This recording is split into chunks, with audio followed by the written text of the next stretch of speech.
La siguiente transmisión es apta para toda la familia, contiene closed caption y es financiada con recursos del Fondo Único de TIC.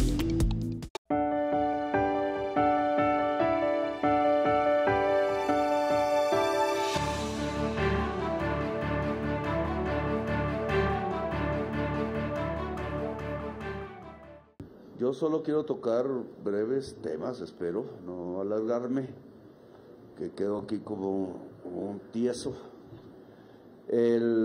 Hoy, mientras estábamos aquí, debí salir por televisión al mismo tiempo, ¿cómo se llama eso? La ubicuidad. Hablando del salario vital, concepto que está en la Constitución como orden. El salario mínimo será vital, y vital se refiere a la familia, entonces es salario vital familiar, y se llama vital padre, por eso es que ahora toca en la izquierda, porque la encíclica Rerum Novarum 1895, cuando la Iglesia y los socialistas en Europa andaban de pelea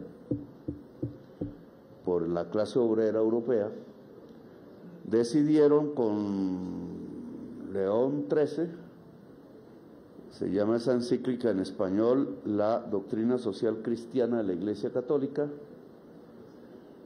hablar de salario vital, y fueron los primeros en hablar de salario vital. Entonces, la Constitución de Colombia recogió ese concepto. Nosotros, porque éramos la fuerza mayoritaria de la constituyente del 91, lo pusimos allí. Es una orden constitucional. Hoy, la OIT, que es la Asamblea de Empresarios de todo el mundo, trabajadores de todo el mundo y gobiernos de todo el mundo, lo acogió en un tratado. Es salario vital y es familiar, e implica que la familia pueda vivir en dignidad, es decir, comer lo suficiente, vivir lo suficiente. Y eso no se ha implementado en Colombia en 34 años que se ha gobernado este país después de la Constitución del 91, y por tanto hoy, ya veré, no he querido abrir el celular para ver qué pasa ahí, lo he decretado.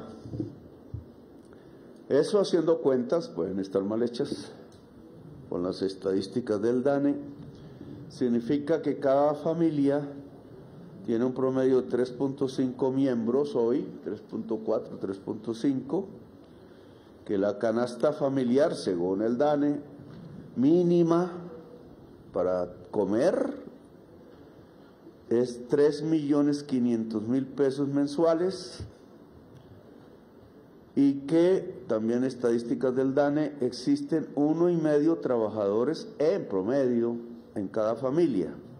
Obviamente no hay medio, pero unas tienen más y en promedio da 1.5, con lo cual, simples matemáticas, divido 3.5 millones de la canasta mínima entre 1.5 trabajadores y me da lo que tiene que ganar cada trabajador o trabajadora para alcanzar comprar la canasta mínima en su familia. Entonces el trabajador no es tan solo, hay algunos, pero trabajador es básicamente un trabajador o una trabajadora con familia. Entonces las cuentas no se hacen sobre lo que él consume, porque no va a dejar a los hijos sin comida y a la mujer. Algunos lo hacen, pero esos son minoría. Y aquí entonces 3.500.000 pesos mensuales entre 1.5, pues da 2 millones. Y entonces es un incremento más o menos del 23 al 24% de lo que había este año, ya decretado por mí hace un año. Y el salario mínimo entonces se coloca con auxilio de transporte en 2 millones de pesos mensuales. Eso nos provoca un aguacero de críticas de los que más ganan en el país. Unas cosas, aquí deben muchos de los soldados y soldadas estudiar economía porque se necesita. En la economía ya no enseñan mucho, las fuerzas policiales y militares deberían enseñar economía científica, no ideologías falsas de los negociantes, que es a lo que llamamos neoliberalismo, padre. Y es no existía en ese momento, pero si se lee uno la doctrina social cristiana de la Iglesia Católica de nuevo, es una inmensa crítica a ese tipo de gobiernos y de políticas que dejan a la gente aguantar hambre, así de simple, y concentrar la riqueza. No los voy a poner a debatir estos temas, pero por eso yo he recurrido a la Constitución y a la encíclica papal del siglo XIX a finales. Van a decir que eso va a generar desempleo. Hasta ahora todas las curvas que tenemos de estadísticas demuestran que cuando más se alza el salario mínimo, menos desempleo hay. Van a decir que los empresarios no van a poder sostenerse y van a quebrar porque les toca pagarle más a los trabajadores. Hasta ahora, en Colombia, dado una especie de autarquía económica que tenemos, en las estadísticas reales de la historia colombiana, por lo menos desde que se mide, cuando hay incrementos reales del salario, en general, del vital ahora, Colombia tuvo el mayor salario mínimo de toda América Latina en los años 60. El mayor de todos los países. Yo creo que vivíamos, no sé, yo nací en el 60, me acuerdo algo de esas épocas, no había la violencia, se había acabado la violencia. Esa historia hay que hacerla. Salíamos de una inmensa violencia liberal conservadora, pero para los 60 ya todo se iba extinguiendo. Y resulta que coincide con que Colombia tenía el salario mínimo más alto de América Latina. Algo hay ahí, que yo me imagino que es. Después tuvimos tenemos uno de los peores salarios mínimos de América Latina. Y dicen que nos hundimos en sangre, dice la prensa. Pues las estadísticas también dicen que no.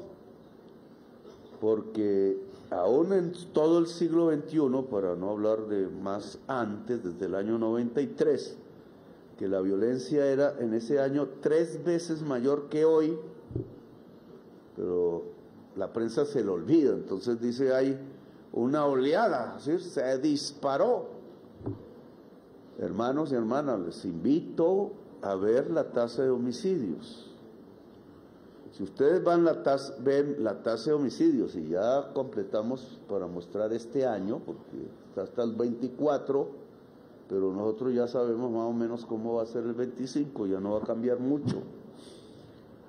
El resultado es, y vamos a ponerlo así, desde Santos 2016 quizás, Duque, al cual criticó mucho, pero está ahí en esta colada, y yo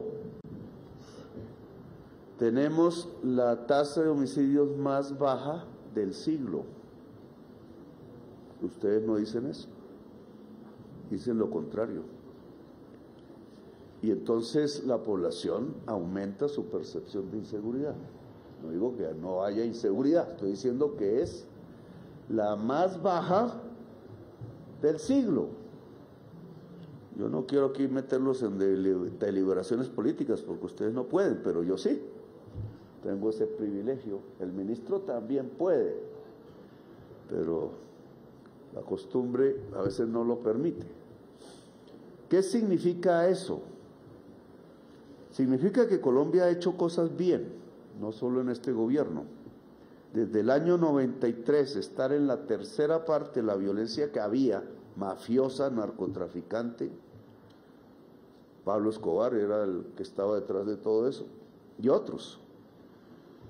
Significa que hemos hecho cosas bien, estamos saliendo de la violencia, solo que lentamente, y debe ser rápidamente. Y esto tiene que ver con el general López, pero también obviamente con la policía, que es la que se mata más en las ciudades que en los campos. Y entre más grande la ciudad, más matan. Y Bogotá es donde más matan. Al alcalde no le gusta que diga, entonces me cambia la tasa de homicidios por número de muertos, pero aquí nos interesa el número. La tasa es para compararse en el tiempo y entre regiones. Pero eso significa la policía más que el ejército, si es en las grandes ciudades. Y entonces nuestra manera de mirar la violencia resulta que está deformada por los medios de comunicación. Porque las personas creen que la muerte es más allá en las zonas donde siempre ha habido guerra y no aquí. Y resulta que es aquí.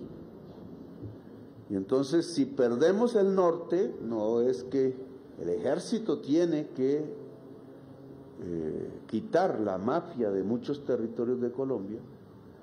En eso hemos estado metidos dialogando y analizando, por lo cual la mafia armada de Colombia, que son diferentes carteles, con mandos extranjeros, Trump se equivoca, Trump cree que son colombianos, no.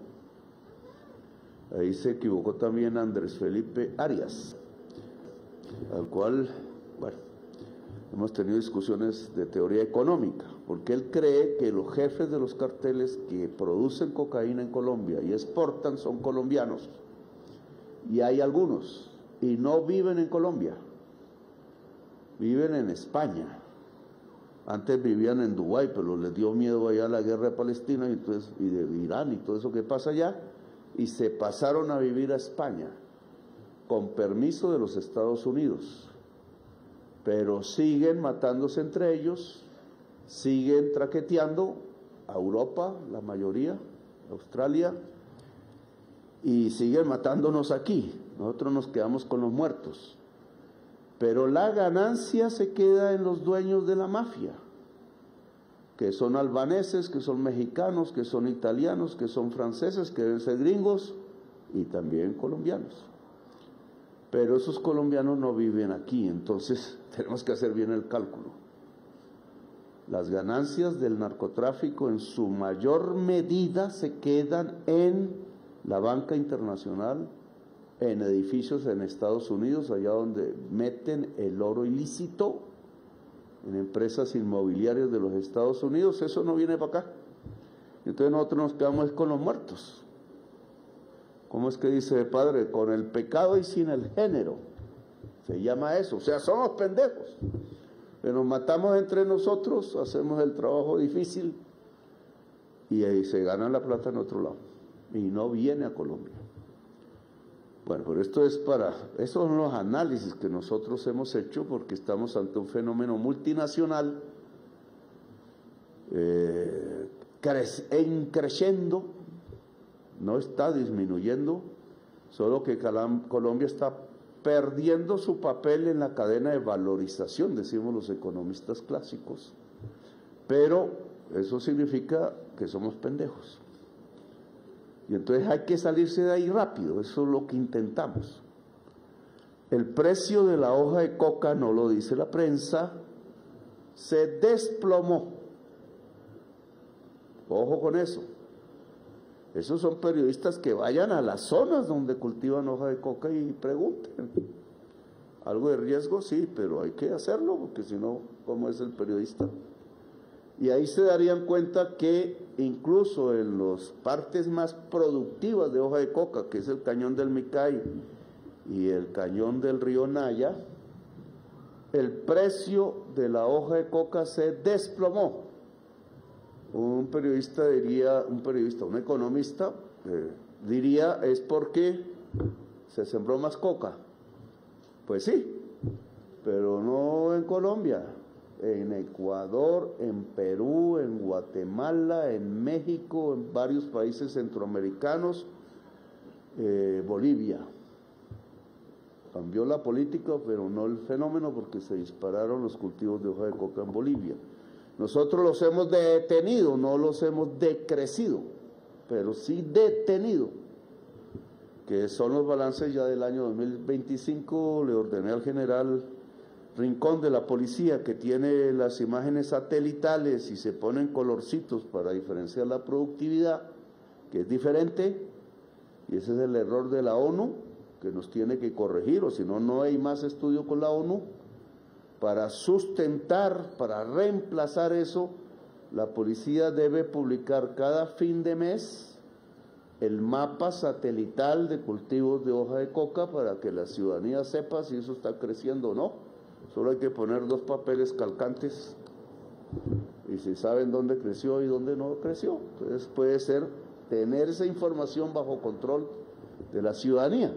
Si vamos bien dónde, en qué región sí, en qué región no, etcétera. Todo eso es parte de la estrategia militar y de la táctica. Entonces, general, tiene usted esa orden. Pero me refería entonces a la tasa de homicidios. Se mantiene, aunque creció un poquito más que el año pasado, y es de las menores tasas de homicidio del siglo. Señores periodistas, por favor, informen eso a la gente. No es la menor del siglo, es de las menores tasas de homicidio de Colombia en el siglo. Y dirán que si el presidente Uribe tuvo menos o más, pues tuvo más, pero no me meto en política, porque ustedes no deben meterse en política. Entonces, claro que tiene que bajar más, y ese debe ser el objetivo para el año entrante. Y significa, ¿por qué tuvimos un poquito más? Por 3 razones básicas. Los muertos campesinos que hizo el ELN en el Catatumbo, que pueden llegar a 200, parece. Los muertos en Bogotá. Bogotá no está controlando la violencia. Y eso significa cambios. General, hay policías de alto rango metidos en, ¿cómo se llama eso? Los sanandrecitos, pero no son los sanandrecitos, sino las oficinas de cobro. San José, general, me hace el favor. Y hay por ahí un agente ¿cómo se llama? El Departamento de Inteligencia Nacional metido en eso, pero viene la policía. Eso se acaba. Si no, no vamos a controlar el homicidio en Bogotá. Y ese es el segundo. Y el tercero es Cali. Y es en la ciudad. Y si hay grupos de afuera que llegan a la ciudad, cierto, ya lo hemos visto. Y matan gente civil, porque se equivocan, tienen mala puntería, etcétera. Pero la mayor parte de la muerte en Cali, Jamundí, Palmira, es de dentro de la ciudad. Son bandas del narcotráfico y son cobros del narcotráfico. Como el secuestro, también son cobros en general del narcotráfico. Entonces, hemos mencionado Pereira por la tasa, es más pequeña. Pereira, Cali, Bogotá son los objetivos a controlar. Medellín viene creciendo su tasa, pero parece que últimamente la controlamos. Hay que mirar más. La costa viene reduciendo sustancialmente su tasa de homicidios, menos mal. Y Córdoba se ha convertido en uno de los departamentos, Córdoba es mi departamento, uno de los departamentos más pacíficos. Hay teorías sobre eso. Pero es importante que sepamos la realidad de la violencia. La realidad de la violencia está en Bogotá. Y tiene que ver con temas, incluso de corrupción. Pero tenemos que corregir, porque Bogotá era el ejemplo. Hasta hace muy poco era el ejemplo de caída de la tasa de homicidios. Y ahora está impulsando el país para arriba. Con cuidado. Y Bogotá, Cali y su entorno, Jamundí y Palmira, y Pereira, y los señores del ELN que tienen que dejar de asesinar y tenemos que obligarlos. Hoy tuve un tema en Trinos que es el mono Gerley. Me enteré por otras fuentes. Mono Gerley es miembro de estas multinacionales del narcotráfico. Está bajo órdenes de un protegido de los Estados Unidos. Estoy viendo si cumple o no cumple. Tengo mis dudas. Y el Mono Gerley fue guerrillero del ELN en tiempos antiguos. Aprendió cosas. Y hoy es un hombre de corbata, un ejecutivo, lavador de dólares para varios. Vende sus servicios. Es uno de los más grandes lavadores de dólares de Colombia. Vive en España. Nueva prueba de que no están aquí. Y fue capturado en España. Y hay cosas, ya me responderá la Fiscalía, que están haciendo que no lo extraditen a Colombia. Y eso es para que no nos diga la información. Porque sabe y mucho. Sobre todo del paso del ELN, que tuvo un cura católico al frente, varios. O sea, y se volvió traquetísimo y asesino. Y se olvidó de los curas y de todo eso. Entonces, ese señor, el Mono Gerley, sabe toda esa transición. Y cómo es, y en dónde, y con quiénes, etcétera. Entonces, ese señor tiene que llegar aquí extraditado y la fiscal general tiene que ayudarnos, porque si no pasa lo del Pitufo, que es el mayor contrabandista de nuestra historia, con muchos vínculos con senadores que están en campaña hoy, y allá en la policía y dentro de los gobiernos, y dentro de la fiscalía, y en la fiscalía pasó algo extrañísimo que hoy denuncié, y es que no lo pidieron en extradición porque no le imputaron cargos, y la fiscal solo se dedicó a investigarlo después de 2023, a ver si caía Petro. No encontró pruebas como siempre, y entonces no investigó lo de 2023 para atrás, y resulta que hay varios gobiernos profundamente comprometidos.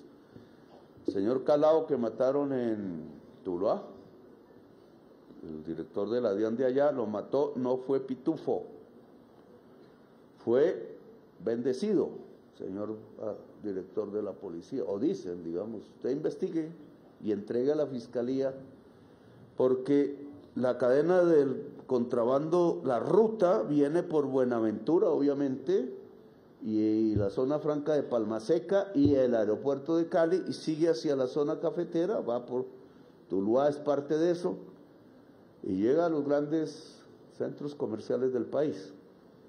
Es una ruta del contrabando, por eso a ese señor en Tuluá lo mataron. Los software están pervertidos. Bueno, no voy a repetir eso. Otro elemento que sale de esta nueva situación, les comento una cosa ahí que no he dicho a la prensa nunca en mi vida, no sé si lo escribí, pero se lo comenté al ministro de Defensa. Yo fui, se los confieso, porque me eligió una asamblea del M19, toda la gente de base, como coordinador de la 10ª conferencia, Historia Patria ya, hace, no me acuerdo, 30 y pico de años, 35, 36 años, y allí se tomó por votación de la base, no por orden de la comandancia, si seguíamos en armas o no, y yo fui con otros dos, la mesa directiva de esa asamblea, porque los mandos dejaban de existir cuando había asamblea. Y en aras de que fui el presidente de esa mesa, no solamente voté, y votó la inmensa mayoría, algunos no, dejar las armas y entrar a este proceso, y fui el que dirigió el último orden cerrado militar del M19, completico. Paso al frente, paso de vencedores y nunca más armas. Después hubo un acta de entrega, pero ya, de entrega no, de fundición de las armas en unas chatarras que creo que se robaron ya, padre.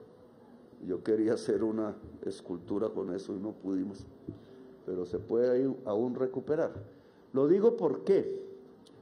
Porque de alguna manera yo viví los rigores de la guerra de hace 35 años y las dificultades de la paz.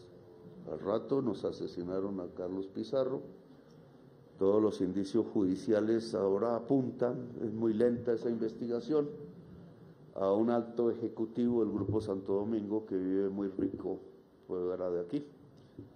Bueno, esas vuelan palabras al viento.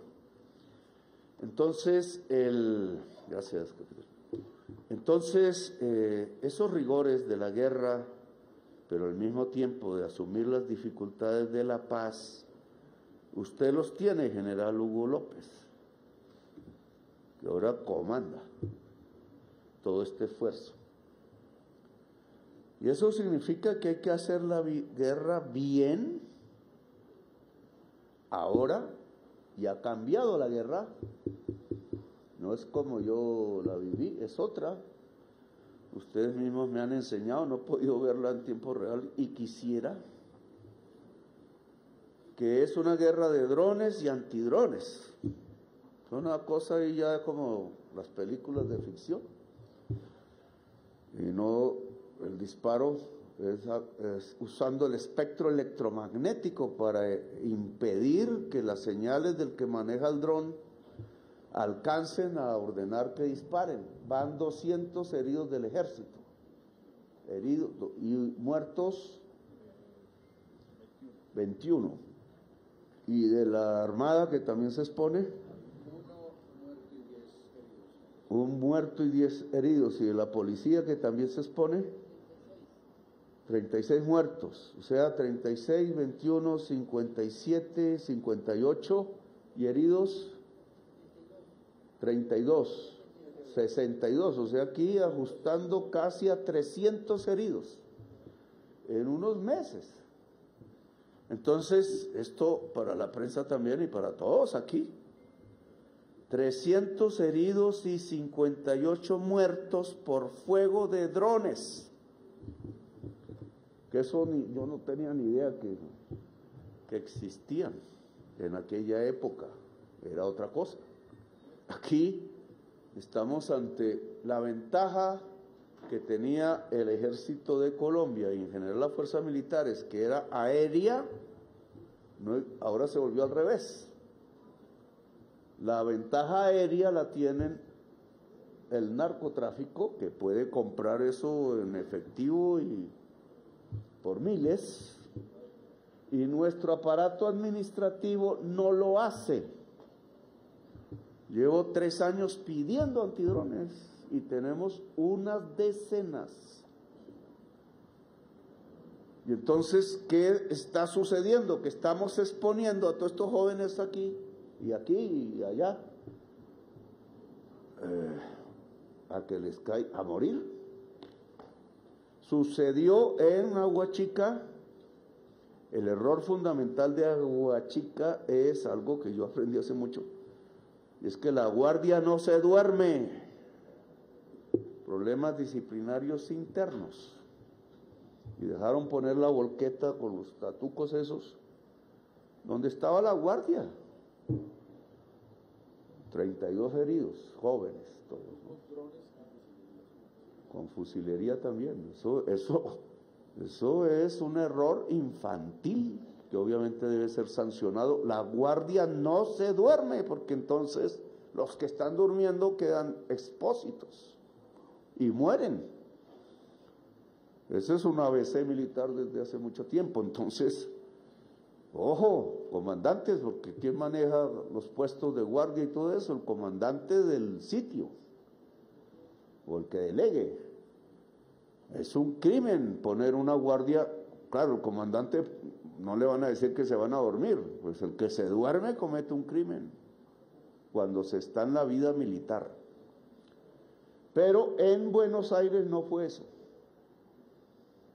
En Buenos Aires no había ejército.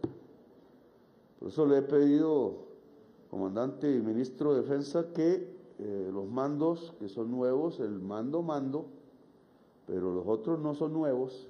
Del Cauca se me presenten, quiero analizar eso a fondo, además porque sabemos otras cosas. Bueno, ¿esto viene a qué? A que la guerra cambió. La guerra ahora es billete, no son ideas, no son colores de partidos como antaño. Es billete puro puesto en mesas de hoteles de bajo fondo en los pueblos. Y ya no hay separaciones, el billete junta cuando el ser humano es codicioso. Y entonces, orden, ministro de Defensa, no es delegando, usted asume la responsabilidad, porque es una responsabilidad frente a la juventud colombiana uniformada, y toda en general. Le hemos dado el dinero este año, ¿cierto? No todo lo que se necesita. El otro año, ya con unos días, el presupuesto prioriza por encima del oro, por encima de los clubes, por encima de lujos o cosas, prioriza la compra de antidrones antes que nada. Está la plata para cubrir buena parte del país, aún no todo, que debe ser todo, porque los drones pueden ponerse hasta aquí mismo. Si no tenemos un antidrón aquí, estamos expuestos todos, y ese va a apuntar es aquí. Entonces aquí existe, pero entonces esto que está aquí, somos un poco privilegiados, no está en la mayoría de los puestos militares, ni algo que es fundamental si se quiere ganar la guerra. La guerra, estoy hablando de la guerra general, y es que un pelotón no va a salir a atacar si no tiene antidrones, porque va derechito a la muerte y viene del cielo, Padre, pero del cielo a baja altura. Entonces esos periodistas que vienen diciendo que para qué gastamos la plata en los Gripen, porque había que gastarla en los drones, en los antidrones, pues están equivocados, porque si un dron llega hasta donde va un avión de esos, pues sí, y hay algunos robots aviones, pero eso es tan caro que todavía aquí en Colombia no está. Si un dron llega hasta la altura de los aviones, la superioridad aérea es del dron, pero si no llega, la superioridad aérea es del avión, y si el avión es poderoso, no viejo, pues volvemos a tener superioridad, pero esos aviones llegan, los están haciendo, y entonces no podemos exponer a la juventud uniformada de Colombia en la ciudad o en el campo, o de la policía o de la armada o de la infantería, etcétera. No se puede exponer a los narcotraficantes, y por tanto necesitamos antidrones ya, general, como sea. Ya esto hemos hablado, pero no podemos esperar 3 años más o perdemos la iniciativa, y el que pierde la iniciativa militar, general Hugo López, pierde la guerra, ¿no? Usted lo sabe. Y usted es comandante también, no solo porque es soldado del ejército, sino y sabe de la guerra y de lo que está pasando ahora con los cambios tecnológicos de la guerra, sino porque también es soldado de la paz y sabe lo que está pasando en el frente de la paz. Y entonces hay que combinar ambos. Decían antes, combinar todas las formas de lucha, sí, pero de otra manera. La lucha por la paz y la lucha en la guerra. Los datos son buenos.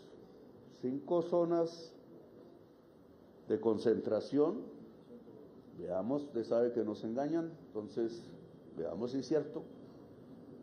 Pues eso es un poco de jóvenes también que dejan de pelear en regiones apartadas de Colombia. Todos los datos del sur del país, ministro, ¿son buenos o no? ¿Cómo es la tasa de homicidios en Nariño, en Putumayo, Hasta en Cauca ha bajado la tasa de homicidios. Subes en el Valle del Cauca y es por Cali, pero eso ya lo repetí, no lo repito. Entonces sí ha servido el esfuerzo en reducir violencias, pero eso son zonas agrarias, son zonas rurales, zonas que podemos decir marginales, que nosotros tratamos de volver poderosas a través de la sustitución de cultivos, que hay que evaluar. Van 30.000 hectáreas en ese proceso, pero la violencia se está ubicando, y no lo dicen, es en las grandes ciudades. Y tiene autores diferentes. Y mucho de eso tiene que ver con la exclusión de la juventud extranjera y colombiana. Y no puede haber odio entre ellos porque se matan más. Entonces aquí hay que usar la inteligencia. Y la lucha por la paz, pero también la paz cambió, no fue como la que yo hice. Es otra, usted lo sabe. Es una paz que se mueve en medio de la codicia. Y es más difícil, pero también se puede lograr. Y entonces la combinación de formas de lucha se llaman lucha en la guerra eficaz y lucha en la paz eficaz. Y eficacia hoy es un cambio tecnológico en el ejército y en la armada. Y es lo que queremos, por eso tiene que haber un COMPES, 13 billones para que la prensa le diga a la oposición que entonces dicen que nos gastamos más la plata en la guerra que en la educación, y es carreta. El presupuesto de educación para el año entrante es de 85 billones de pesos.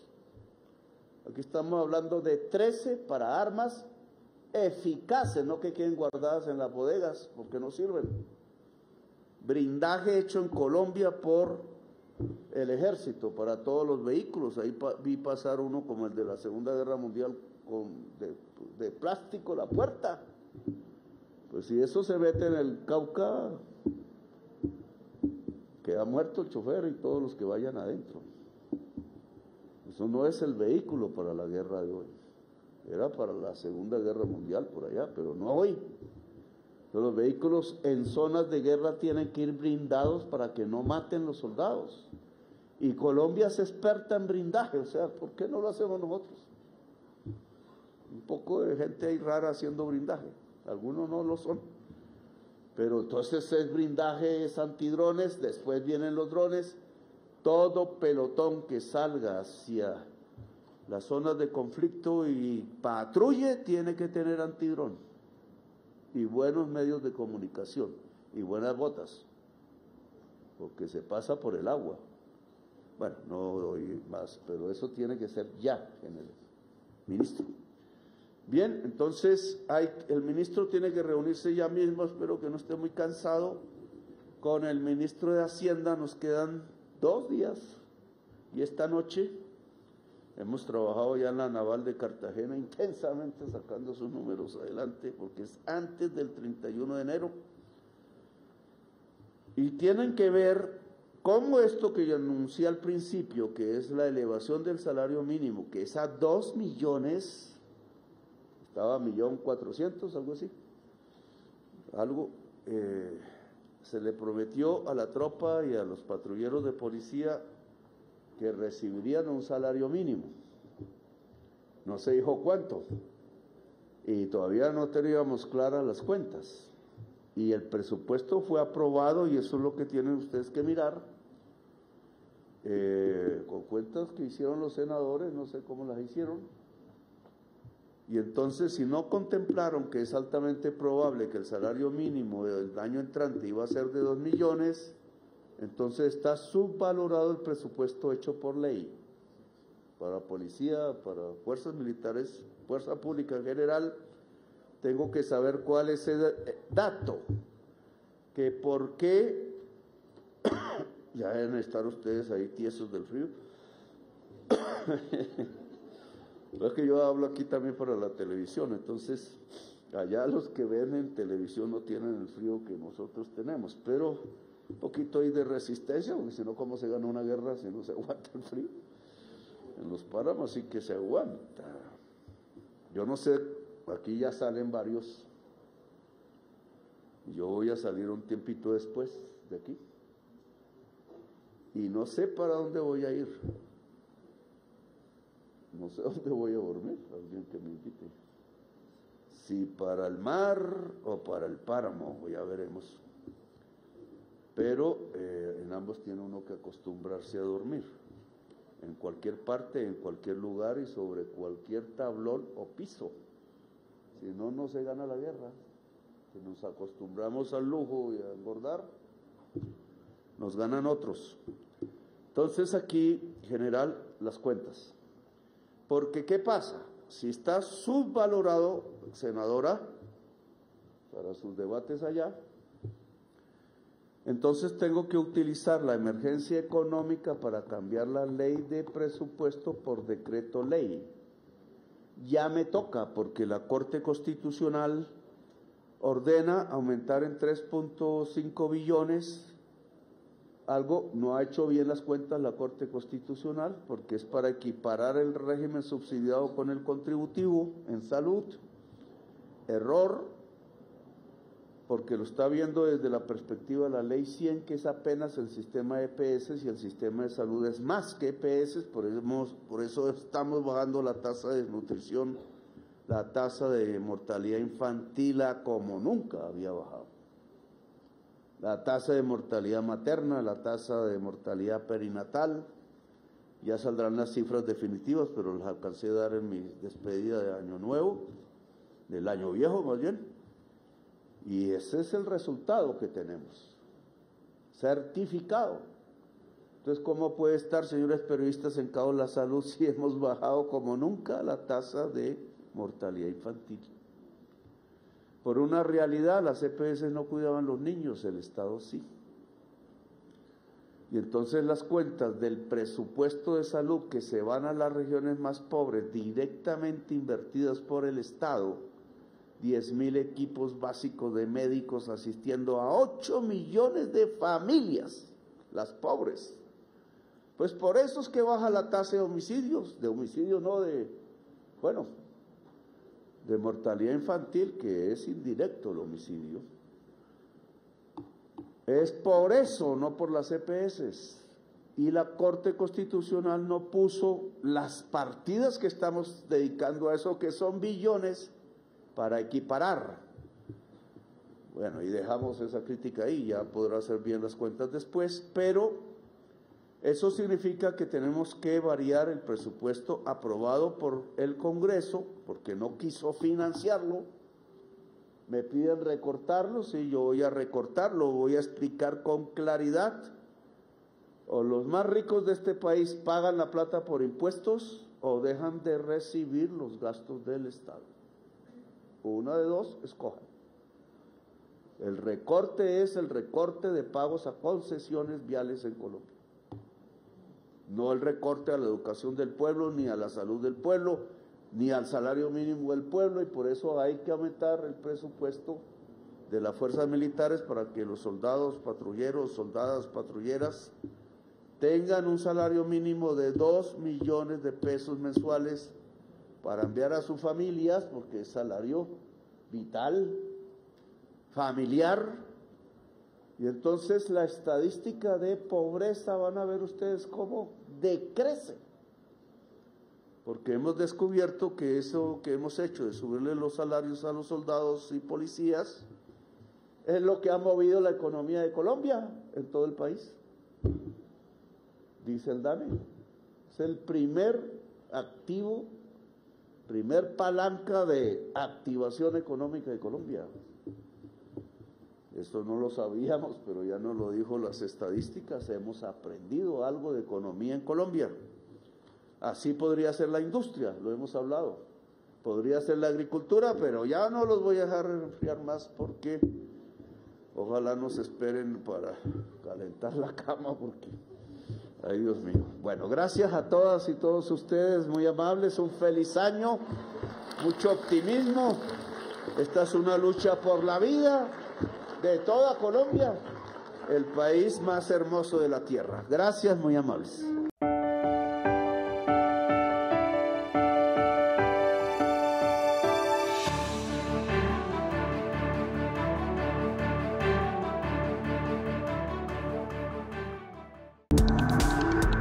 Este contenido fue financiado con recursos del Fondo Único de TIC.